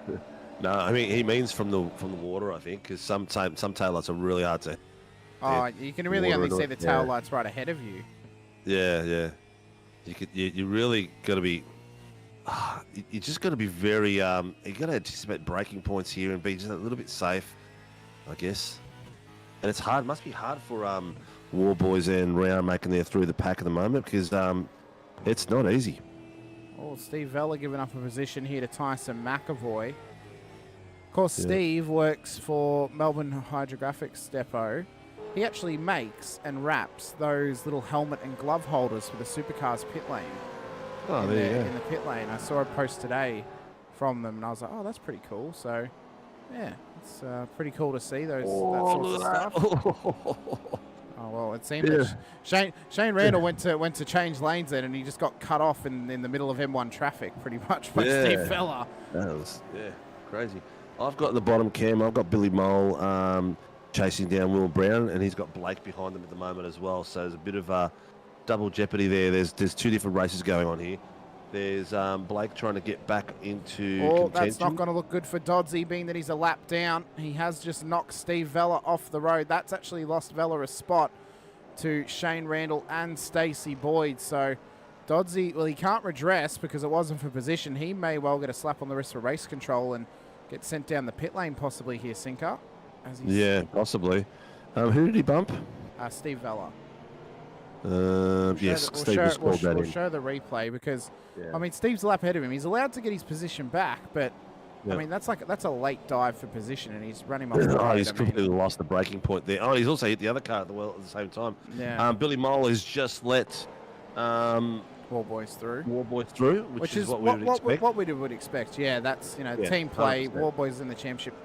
Car 037 has a drive-through penalty. That's going the way of Tyson McAvoy. That's for the contact with car 501 Shane Randall before that, off that safety car restart before the absolute blow-up at turn 3-4. Was that Randall? So, was that McAvoy that just blinked? Big job. Oh, Stone Street's just passed Leonardo's. They're swapping at the moment. There is a couple of tenths behind. I think Leonardo's going to go back again. If you can get him on there. Side by side. Nice car driving. 63, drive-through penalty. So Blake Warboys will now have to traverse through the lane for the contact with Rehan Leonard down at turn. That was at turn 7. Contact on Rehan, yes. Yeah, or turn 6, whatever it is. Yes. Missing that braking point. Yep. I completely forgot about that. But Rehan is working his way through like crazy. I was just about to suggest that Mr. Brown would have to act as the plug to stop War Boys coming through.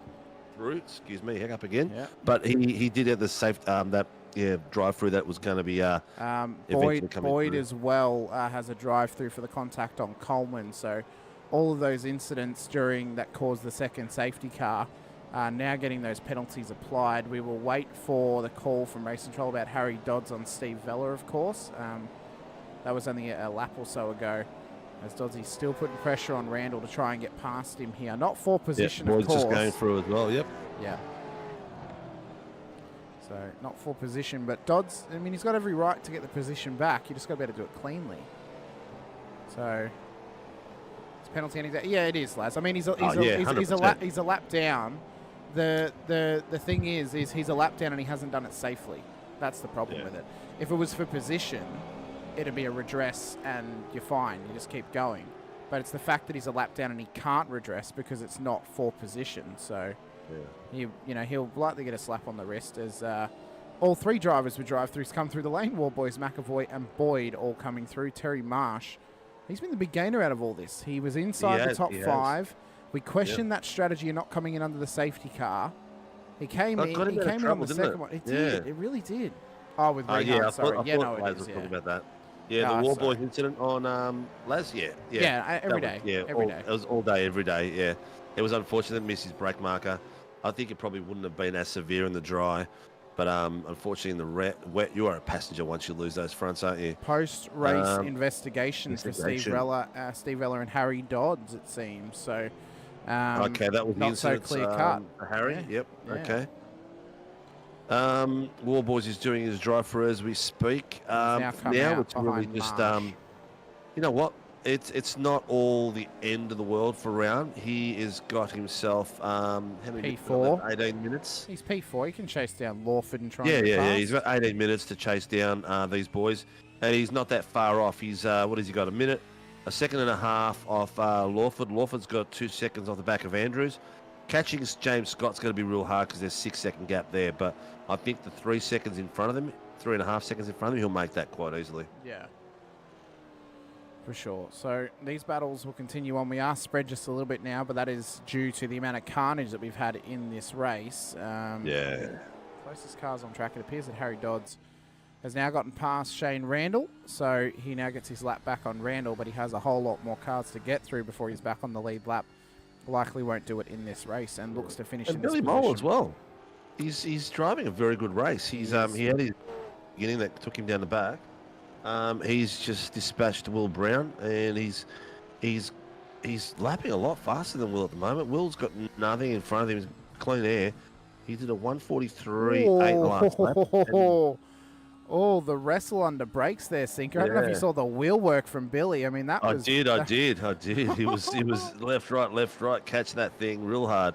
Well, his last lap was 1:41.7, so that's about where he is in that picking order. That's the 5th fastest average time at the moment on laps, so that's not too bad. Well, who's that?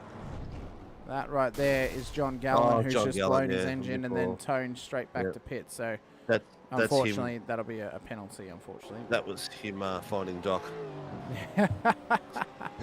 Yeah, he forgot. He didn't get the car up to 88 miles an hour, so he actually didn't go back in time. He just hit the wall. No, he just bounced back off the wall. Yeah. That bloody clock tower.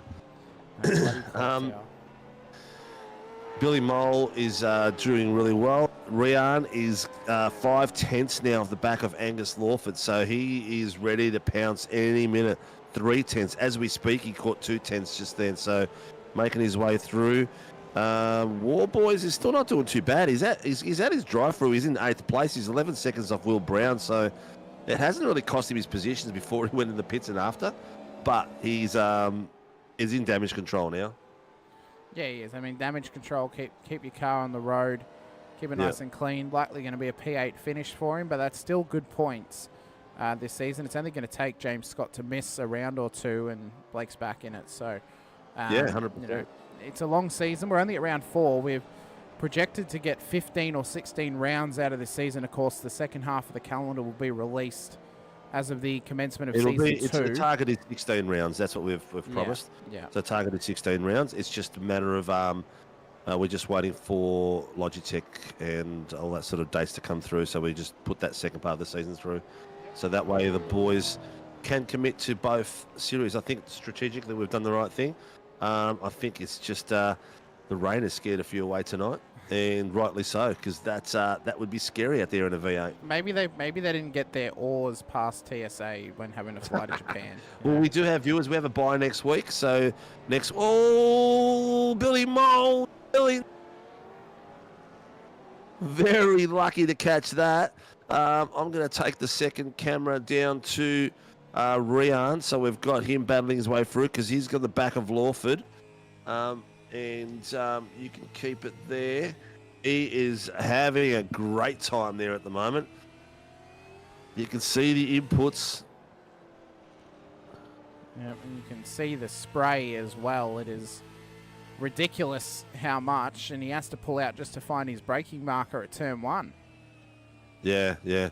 Well, this is the hard thing as well. This is why I love racing with the racing line on, because I can see the breaking point when I can't see anything else. That's the way I use it.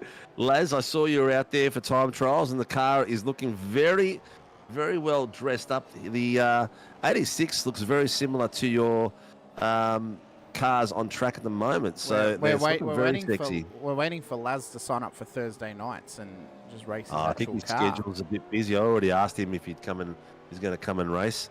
But he's a very busy man,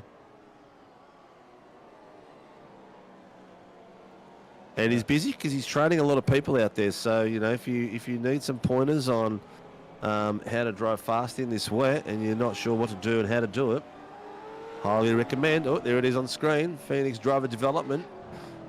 Hit them up on their Facebook page and reach out to Laz and Rian, and they will be sure and more than happy to look after you with group sessions, season sessions, one-on-ones, and setups. So give them a wave, give them a yell. Don't tell them Steve sent you, he'll probably charge you more. You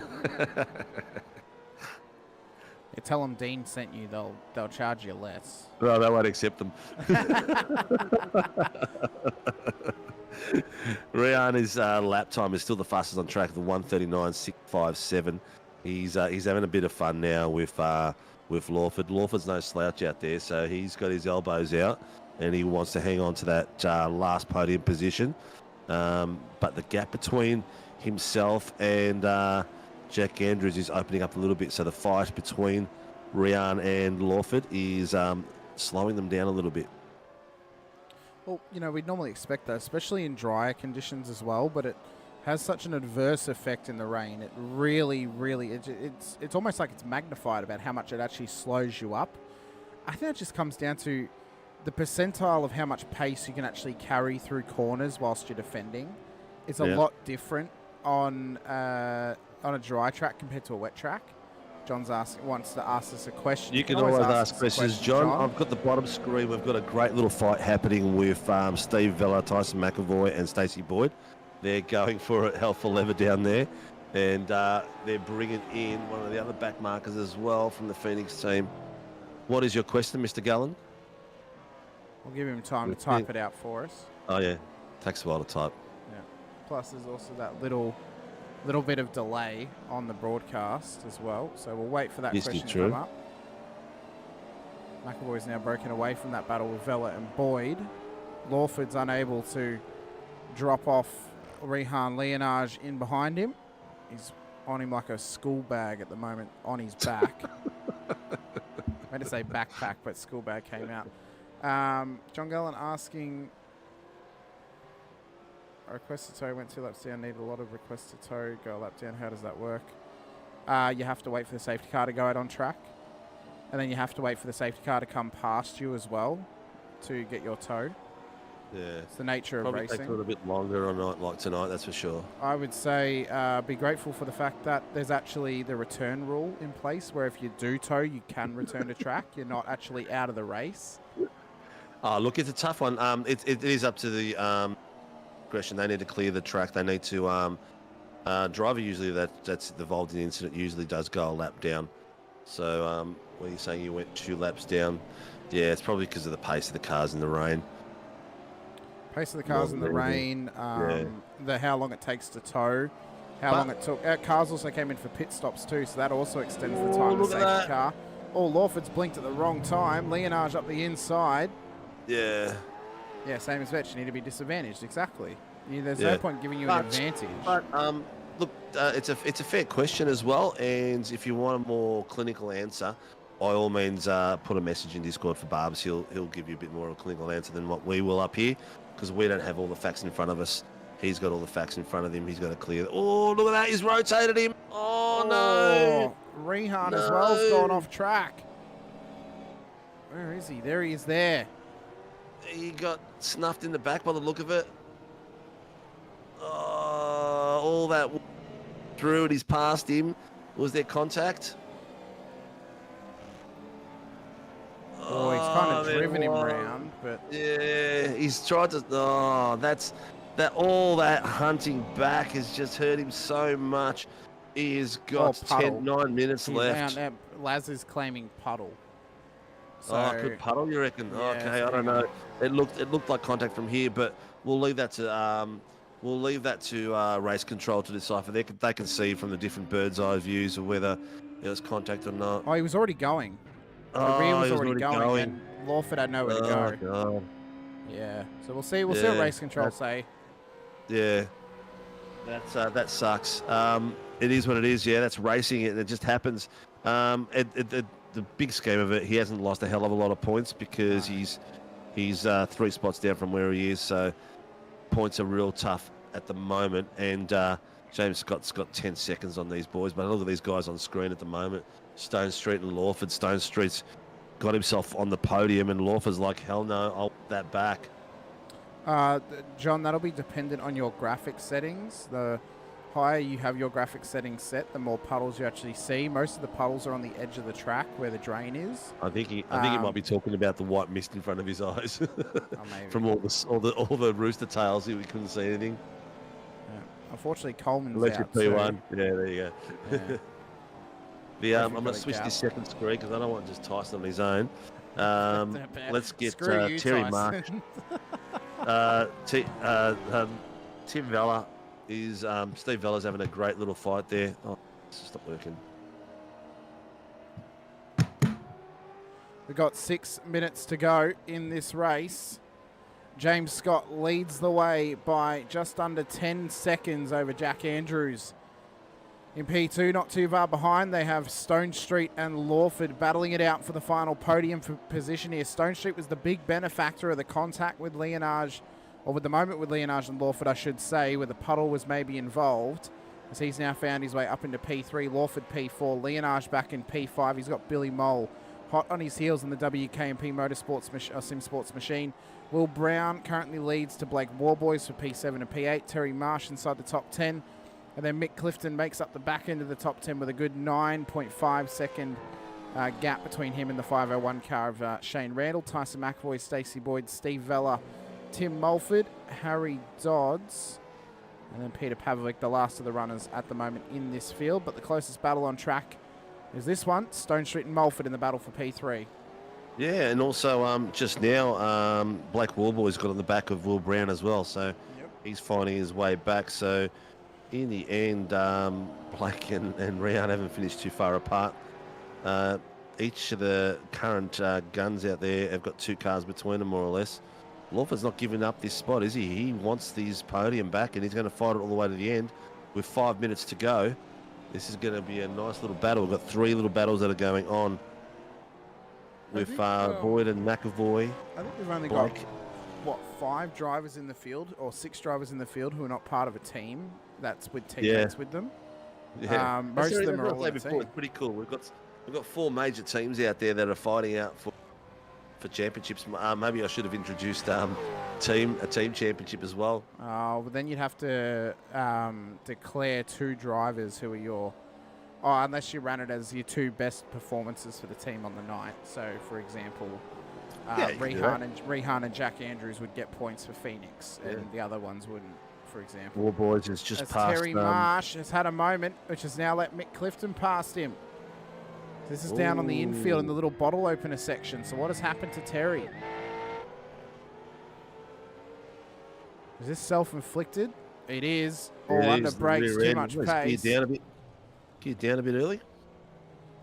Maybe. Could be a bit of Next week will be dry, John. Next week's a bye. Yeah, it's a bye round. It's a bye round. There's no rain or sun.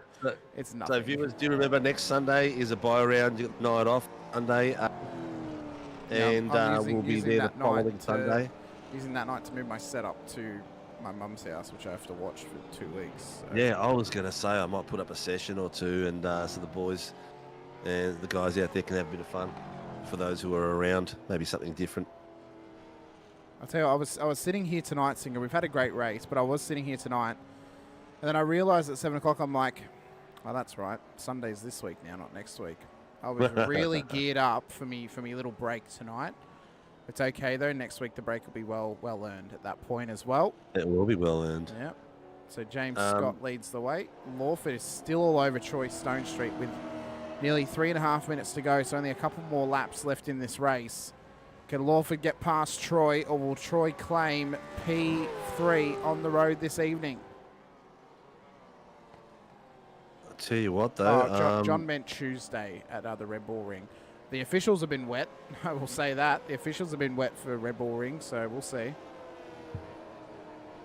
Well, we haven't had a good wet run in the split 1. Only the split 2 has got the wet weather so far. So the boys in split 1 were very lucky on Tuesday night. 5% chance. Well, and you know, any percentile of a chance is a chance. It could just be a little pitter patter of rain. It could even go up. Prior to that race, Lawford's starting to drop now off the back of Stone Street. So, tell you what, Rian is lapping like 2 seconds faster than Lawford at the moment. He's chasing him down. He wants that position back. He wants that position back, yeah. But I think he's going to unfortunately run out of time. But he is flying at the. So Rehan trying to chase down Lawford and Stone Street. I don't think he'll have enough time to get past Troy. He might have enough time to get onto the back of Stone Street. 2.5 minutes left. James Scott looks across the line. 2 laps left to go for the leader as he crosses the start-finish line now. Well, you never know. You could have Stone Street and Lawford tangle up, and Leon just goes through. Jack Andrews, what a breakout performance! Crazy things happen. That's right. What a breakout night for Andrews on the podium at the moment. Looks to lock in a P2 for himself. Great performance for his new team, a Phoenix Racing team. Choice Stone Street looks to get himself a podium as well, being the top situated WKMP Sim Sports driver, with Mole and Warboys a bit further behind. Flying the flag after the contact with Leonage for Warboys, which then got him a drive-through, and for Mole, the early internet issues that murdered him and put him straight to the back of the field. Looks like the rain's picking up as well. Yeah, some parts of the track it looks like it's stopped, but others it looks like it's heavier than ever. So. Yep. Well, I hope the viewers have enjoyed it. The back of the pack, Randell, McAvoy, and Stacey Boyd have starting to have a bit of a tangle as well. So there's a bit of fun going on back there. Hopefully for Tyson and Shane, they don't have another tangle because they've already ended up making contact in this race. Yeah, big time. I'm going to take my cam to the race leader, Scott, because he hasn't had much love. He's been out in his lonesome. So you got the second cam down there, and you can map around and switch around to wherever you want. We've still got a minute left, so this should be the white flag when James Scott goes around. Rian is absolutely flying. He is on fire. He's just set a 1:39.657. Sorry, his last lap was 1:39.907. He set the 657 a while ago, but he is doing quality lap pace at the moment. He's doing really well. He's chasing down Lawford and Stone He's got Street. 1.5 seconds to him, and we have got probably a lap left. Oh, I don't know if he's going to be close enough. No, this is going to have to be a full it's stint hard. if He's he under. wants it. He's within the second now. It's counting down 9/10. 8/10. It is. It's 8/10. Yeah, it is. When is Literally. it going to go? It went back up to 9. Is it going to go back down to 8? It has, actually, to be fair. Yeah, it had So it's skipping in 75. between. He's putting the pressure on. It's all going to be about, though, the exit out of this next hairpin up at turn 5 for the run down towards turn 6. That's where it's going to be crucial. Needs to maximise this 7/10. exit. Needs a big 5/10. gain through here as he exits the corner. He's down to 3/10. He's got as close as that. Is he going to have enough time to make it go for it? It's not close enough for a send, so it's going to come down to how much pace he can run through the Do we middle have portion. a white flag, or is this it? Because we haven't seen a white This'll be flag it. yet. We're above the hour. We're above the hour. Yep, So we are above we're the going to hour. have to skip away from this battle for a second because James Scott is traversing around the final few corners here at the Okayama down the bottom. International Circuit. as Oh, he he's going to rolls go for it. through. Round's going for it. For the final He's on the corner inside. for James Scott. He's on the inside. Is he Ja- going to make it? Down through, down towards the start-finish line for James Scott. He takes victory at Okayama here this evening as he catches the checkered flag. Chaos ensuing in this race. That's what gave him the lead. Jack Andrews looks to come home in an impressive P2 position for Phoenix Racing Team. Troy Stone Street will come across the line in P3 ahead of this battle with Leonage and Lawford. He needed one more lap to get him, Sinker. He wasn't quite close enough. It's a top 5 for Leonage. It's a top 5 for Lawford. Billy Mole will lead his teammate Blake Warboys home for P6 and P7. Will Brown looks to come home in P9 with Mick Clifton further back. Oh, sorry, P8 for Brown, P9 for Clifton. And then Shane Randall is still got this battle happening in behind him. This is for the last spot inside the top 10. What a breakout performance this would be for Randall if he could get P10 on the road tonight. We know that Tyson will be hungry for it. We know that Stacey Boyd will be hungry for it. They both had drive-throughs earlier in the race. And for Randall, it has been cool, calm, collected as he struggled in these battles. Rear knock for Tyson. Oh, no. Oh, Come on, Tyson. I don't know how that's going to be called in or not. It probably is, because that's probably cost Shane Randall a top 10 finish, unfortunately. Tyson McAvoy will cross the line in P10, but I think for that one, he probably won't finish 10th. He'll probably get a penalty that drops him behind both Boyd and Randall post-race. Boyd comes home P11, Randall P12, Mulford, Vella, Marsh, Dodds at the back of the field. But James Scott takes the win in a very impressive effort. Very clean and consistent for the first half an hour, Sinker. And that's what gave him the lead after massive contact between Leonage and Warboys. 501 has called that in. I'm not surprised. Yep. The boys, they're going to look at it. I'll tell you what, we did say this race is going to bring up some special moments, and it did, and it was a lot of crazy stuff out there tonight. Some unfortunate things that happened in the wet, but tell you what, whew, what a lot of fun that is. V8 Supercars, Gen 3 in the wet at Okayama. About time, eh?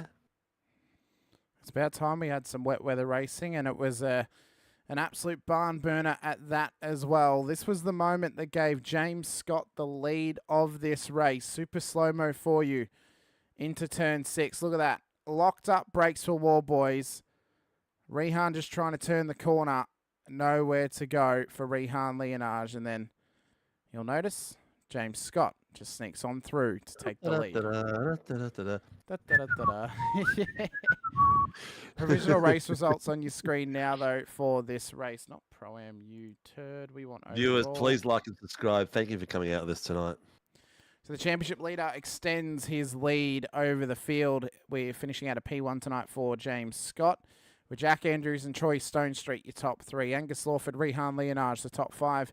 Billy Mole, Blake Warboys, Will Brown, Mick Clifton, Tyson McAvoy, the top 10. We suspect there may be a post-race penalty coming the way of Tyson McAvoy for the contact on the third to last corner. With Randall, Stacey Boyd, Shane Randall finished in behind Tim Mulford, Steve Vella, Terry Marsh, Harry Dodds, Peter Pavlovic, John Gallen, Dave Coleman at the back of your field here this evening. We've got our P2 on the road tonight. Jack Andrews waiting in the green room. We'll drag him in, have a quick chat to him at this stage as well. Mr. Andrews kept it clean, kept it mean. We're in P4 for a good period of that race.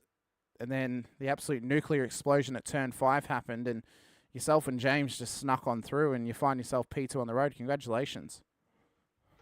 Yeah, thanks, mate. It was quite an interesting race there. Didn't really have the pace of the top 3. A bit unfortunate there for Warboys and Rehan. But wet weather racing throws a few curveballs in there, which is always interesting. Through a few curveballs, or just a major league level curveballs, because there were quite a few. We had massive moments off the safety car restart. What was it like out there? I mean, it was obviously treacherous conditions, completely wet the whole race. What was it like having to keep this car nice and tidy? So a lot of drivers struggling under brakes, getting really squirrely under brakes, having to catch the car. Were you experiencing any of that throughout the period of this race as well?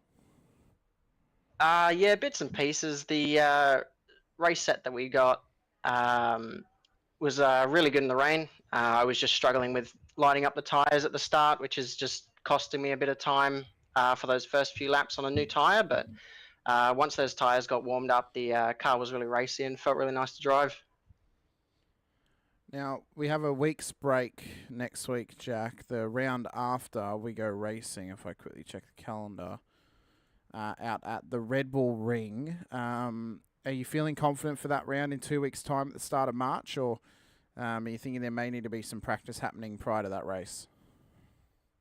I've been doing a bit of officials there throughout the week, and the pace seems all right. It's a track I don't mind. I really enjoy the middle sector of that track. But yeah, it'll be interesting. I think, again, I don't think my pace will be, the top 3 boys, but it'll be decent pace, I hope, at least. Well, Jack, we so appreciate you come and have a chat to us here this evening. Let us know helps get you and Phoenix Racing Team out on track. Anyone else you wish to give a shout out to as well? Congratulations for P2 here this evening out at Okayama.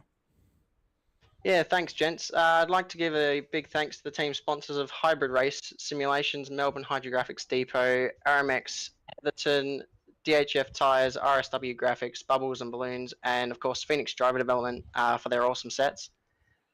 Very good, Jack. Best of luck in 2 weeks' time. We go racing at the Red Bull Ring. Enjoy the week off. We look forward to seeing whenever you may be back on track with us here in SRW. Yeah, sweet. You too, gents. Thank you. Thank you. Congratulations, buddy. Next up, we have P3 on the road tonight, Troy Stonestreet. Troy, not very often that you are the P1 man for WKMP Sim Sports, but tonight you kept it clean, got into some great battles, and survived the rain and survived the 7 seas of Okayama to come home on the podium. Well done. Yeah, thanks, boys. A bit of luck there, but I guess it's what you need in the wet, isn't it? Got to be at the right place, the right time, mate.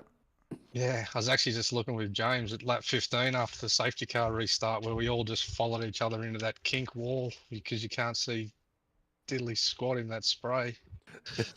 It is bad. We had a lot of in-car footage that we're looking at, and even that wasn't really worth doing because you just couldn't see anything. How hard was it from your perspective just to see the brake lights? Near impossible. Like even in the When was it on the safety car? Like, you couldn't.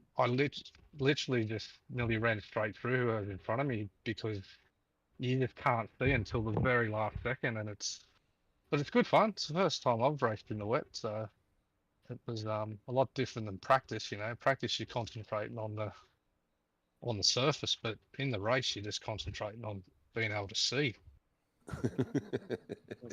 Just keeping your eyes open and keeping the tyres on the black stuff. Yeah, pretty much. Well, towards the end, I seen Angus wasn't making life easy for Rehan to get past, so I thought if I can kind of hang with him for as long as possible, there's every chance of bringing each other undone, and luckily that's what happened. Nice. Well, mate, third place. War Boys is probably kicking himself a little bit for tonight. Yeah. But it is what it is. He's still got some valuable points out of the race, which is good. Finished in 7th, so that's nothing to cry about. It's a long season, so there's a lot of racing to be going ahead. How are you enjoying it in? Oh, Sinker's just dropped out. There. Yeah, he's gone. Troy, how am I enjoying it? Where? I'm going to assume how you're enjoying the team dynamics of now having Billy Noel in the team, and then of course it was a little over a year ago that you joined WKMP. How's that team dynamic been developing with Blake and now with Billy in the team with you as well?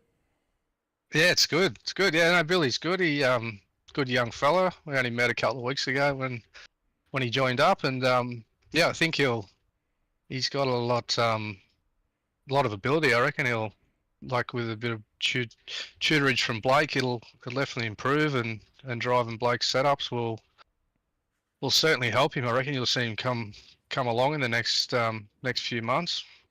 Well, we've seen glimpses from him in the past, previously at Nova. So hopefully now taking this next step into WKMP is obviously a good step forward for him as well, being around Blake and around you too. So we look forward to seeing his development. We look forward to seeing your continued development too in future. But let us know who helps get you and WKMP Sim Sports out on track, Troy. Anyone else you wish to give a shout out to as well? For myself, Sinker, and the rest of the league, congratulations on P2 here this evening. Or P3 this evening, sorry. Thanks, mate. Good on you. Yeah, I'd like to thank all the boys in the team helping each other out. It's a good little thing we've got going there at the moment. And then sponsors, Wodonga Carts and Parts, Croc Promotions, Stone Street Plumbing, Super Cheap Auto, Rebel Sports, BCF, MacPack, Pool Guys Adelaide, Borelli Cabinets, LGC Images, Dave 33 Racing, Warboys Motorsport, Send It, Don't Bend It, Amp Air, M1 Cars, and Pecky Performance. If that list gets any longer, we're going to have to maybe print it up. I heard it's a bit awkward. But appreciate everything from everyone. We laugh at Blake every week when he's got to read that out. I heard a little note in your voice, and it's a bit awkward when you have to call out your own company as sponsorship, isn't it? Well, I thought I might as well get some coverage considering everyone else does. So, that's right. And happy to help out, man. It's Johnny Van Ree does a good job with the team, and more than happy to help out. So appreciate all he does. I think I saw Johnny Van Ree join the season as well. He did. He raced Tuesday night in the wet. He did well actually. Yeah. He's loving it. Tell him to get his butt out on Sunday nights. Mate, where are you based? Need our spotter, mate. Oh, is that right? Where are you based? What state are you in? We're in New South Wales, in Newcastle, around the Newcastle. area. So if you're Newcastle plumbers, you need them out there. Get on to Stone Street. Yeah, as long as they're good jobs. No, unplugging toilets. No crawling on the house. There's all climbing on roofs. I'm too old for that shit these days. All right, Troy, thanks so much for coming over to chat to us. Enjoy the week off next Sunday when we have our bye round. We look forward to seeing you back on track for Red Bull in 2 weeks' time. Yeah, thanks, guys. Appreciate all you do. Thank you. Thank you, mate. Cheers, mate. Bye. And after holding himself back for the first half of this race, keeping it clean and being patient, James Scott has come home with P1 on the road. James, a very, very laid-back approach in the first half of this race. You kind of sat back, was happy with in P3, didn't want to push too early, and then it all blew up in front of you with Rehan and Blake, and you just snuck on by, whistling in the wind and taking the lead away from him. Was that the strategy for this race, knowing it was going to be a wet one, most of it? Yeah, this was the first race I've really done that's been in the wet since the car came out. So I wasn't the best in the first stint. I was slowly easing my way into it, but I realized pretty quickly that there was no chance I could ever pass them. I literally could not see where I was going. So just sort of sat back that 2 seconds and just sort of cruised around there for a bit. And then, yeah, I don't know, does it look like Blake had pretty good pace, but he just couldn't get past, I think. Could be wrong, but yeah, just really helped me. Otherwise, I probably wasn't going to pass them. Well, we had it. We actually during the course of that first stint, we actually went to cockpit cam from you to see how much Rooster Tail was in your way, and you were just in the clean zone where you could just see everything that was going in front of you. Blake and his point where he was like 0.5 to under a second, he was right in the midst of it. So his visibility was crap. So the only one out of the three of you that had good visibility was you and around. But it was a great little battle, and you got to be there to take it out. And in the end, mate, your lap times are pretty good. Your fastest lap was a 1:39.676, and Rihan's fastest was a 1:39.657. So you're only 2/100ths difference. So you definitely got the grips with it.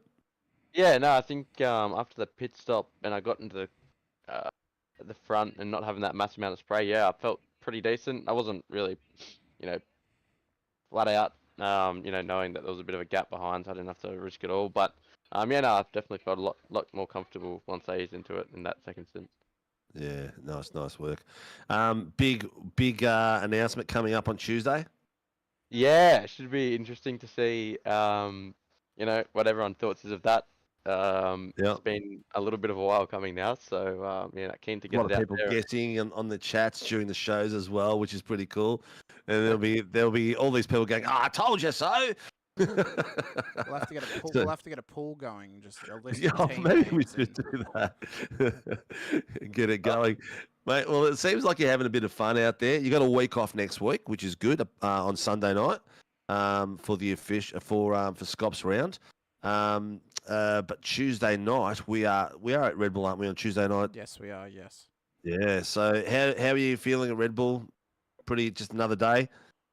Yeah. Obviously, I've got absolutely no idea what the forecast is going to be. I don't even have the service set yet. But yeah, I think someone said 5% chance of rain. So there's going to be fairly slim chances of rain at it. But Hamish did mention that the officials had rain there this week.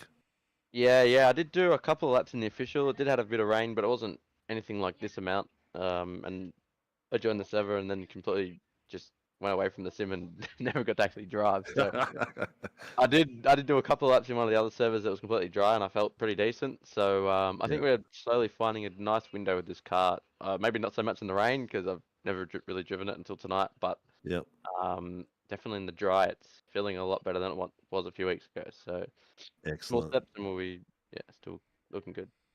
Well, do you want to thank anyone now while you're still a privateer? No, obviously just thanks to all the guys, who we're working with at the moment. It's really appreciate all the work that they're putting in, and we're really moving the car forward. A lot of the other field people in the field are moving their cars forward as well, so we've got to make sure we're progressing, but slowly chipping away with that. You guys for the broadcast each and every week. I love what you guys put on in these series. So well done for that. And yeah, the league admin people as well. So, and the other guys out on the track. It was good fun. Excellent, mate. Well, I'm glad you're enjoying it. Having good luck for the rest of the season. We're at the tip of it at the moment, so it's a long one to go. So plenty of more action-packed stuff for us out there. Hamish, hey? Yeah, plenty of action-packed racing for us across this next week. Thanks so much for coming over chats with James. We really appreciate it. Enjoy the week off next week. Best of luck in the first round of Scops. Best of luck on Tuesday as well. And we look forward to seeing what you can do when we're at Red Bull in 2 weeks' time on the Sunday series. Beautiful. Thanks, guys. Thank you. Take care, buddy. Bye. But yeah, big week coming up this week, Sinker. I'm just currently This is the first time in ages we haven't spoke to Daddy Warboys. I know. It also almost feels like something's gone wrong. Yeah, it feels unnatural, to be honest with you. Nothing against anyone else. It feels unnatural to be without Blake Warboys with us at the moment. It's because, just to the viewer's perspective, it's because he races Tuesday nights as well. So we get to talk to him on Tuesday night and the week. Yeah. But yeah, as we mentioned though, Tuesday we'll be at the Red Bull Ring for Supercars. Yes. Split 2 and Split 1. We'll be going live at 7:30 p.m. Pretty much right on the. We'll be about 5 minutes into Split 2 qualifying once we get into the live view, but which is what we normally do at this point. But we're pretty on it. We're on for a normal round as well, so 40 minutes of racing for both series. That night, Wednesday night, Super Formula Championship, we are out at Chicago. I never got given a replay, which was not too blinky for Snetterton, so it appears that we've lost that one to the gods.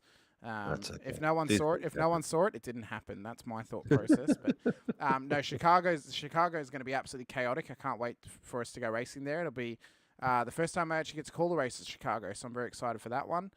Thursday, yourself and James will be in the booth for Charlotte Motor Speedway for that second running of that track this season for the road course. So that's going to be a lot of fun. And then next Sunday we're away for a week off. Friday night, if you're interested in the Pro 2 Lights, if you've previously been in the Legends League, then you're still in the league for it.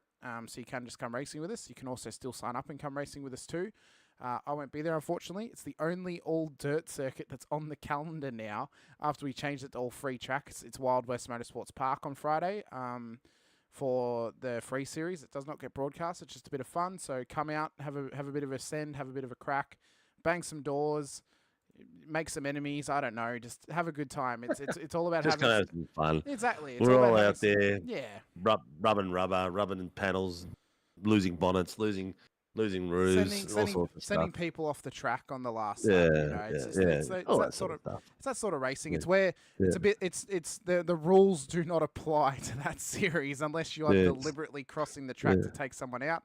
It is, you know, it's helpful leather, but it's fantastic. And if you got a beef with me, you can come out there and take it out on me. Exactly right. It's your perfect opportunity without any repercussions to take out Sinker. No repercussions. Put Sinker in the wall. Unless you're me, who qualifies ahead of Sinker, and I don't have to worry about him being behind me. But no, don't worry. I was thinking about it the other night, crossing the track to take you out, just for a bit of fun. And then I thought, nah, how would that look? Because I was on that, you know, the runway. Section. Yes, I was on that section. I thought, oh man, I could plow into someone beautifully here, but I chose to do the right thing and get back on track. Yeah, pretty much the rules don't apply unless you're a Sinkovic. Then the rules do apply. But no, but a massive thing that everyone has joined us here tonight and has joined us already this season. We're at the halfway point next week, round 5. Crazy how fast that goes by. So be sure to hit the like button, to subscribe, the bell icon too, so you're notified whenever we go racing. As I mentioned, big week of racing coming up. You've got Red Bull for Supercars, Chicago for the SFLs, and then Charlotte for the GR86s live on the channel across Tuesday, Wednesday, Thursday. A big thank you, though, has to go out to all of our series sponsors, including our title sponsors, Warren & Brown Tools, for their support of the Sunday V8 Supercars Championship and the Tuesday V8 Supercars Series as well to MOZA Racing for coming on board to support the Wednesday night Super Formula Championship, and to Shannon's Insurance for their support of the Thursday night Toyota GR86 Nationals. So what are other series sponsors? Shunt Scenery, Phoenix Driver Development. Be sure to hit them up on Facebook or message Ladders or Rehan on Discord.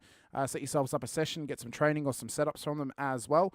And as well to Grim Industries for their support of the Series 2. Of course, home of the V8 Coffee Table, which can be found on Prime Video's Top Gear Australia during the news, interviews and other studio segments.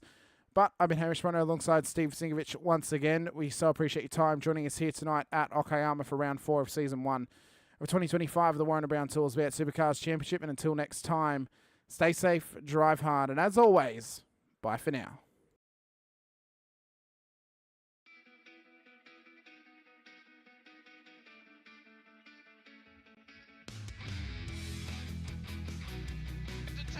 This is amazing. I was clash heads again. This is like Chad Mostert and Cam Waters. Almost the same situation.